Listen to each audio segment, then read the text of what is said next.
Hi, this is Mark Birch, and this is a quick revision of Act 1, Scene 6, which is a really short scene, but one that's full of dramatic irony.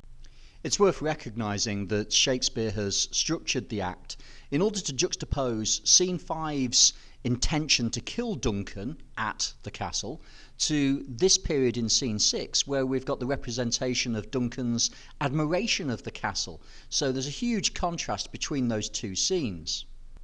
Shakespeare's essentially exploiting the dramatic irony in order to make the audience aware of Duncan's innocence and the way in which his nobility and positivity is being exploited by Lady Macbeth.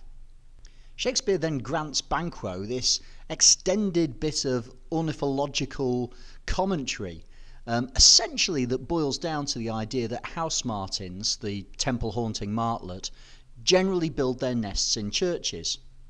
So he assumes that their presence at Dunsinane, at Macbeth's castle, shows that Dunsinane is in a sense favoured by heaven, in the same way that a church is. Lady Macbeth's speech to Duncan is full of hyperbole. She's expressing profound gratitude and loyalty, which of course, the dramatic irony that we've already appreciated, shows her to be false. She says that the kind of honours that Duncan has given to her and her husband are deep and broad, that he has loaded the house, he has heaped dignities upon them. And look at those words and the way in which they convey connotations of excess. Duncan has given them so much, and as a result of that, any service that Lady Macbeth or her husband could do for the king, even if it were twice done and then done double, would be insufficient to repay it. It would be poor and single business. And you've even got the alliteration of the d in twice done and then done double to also convey and complement this sense of excess. The speech ends with, "We rest your hermits."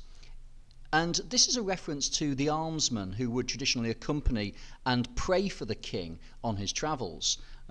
Shakespeare presents Lady Macbeth's gratitude again hyperbolically, as she's claiming that the prayers of her and Macbeth would be sufficient to allow Duncan to disband his almsmen, allow them to rest. There would be no need for their prayers because her prayers and the prayers of her husband would be so vast and sufficient for Duncan.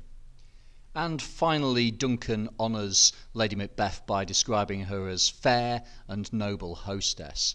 Again, profoundly ironic, so this dramatic irony shows that Duncan has been misled through the deceit of Lady Macbeth. But it's also worth noting the parallel to the references to foul is fair. Fair is foul and foul is fair, or so foul and fair a day I have not seen. We have that confusion of good and bad, and clearly that's echoed here, again ironically, in Duncan's recognition of Lady Macbeth as fair when she's anything but. Okay, ta.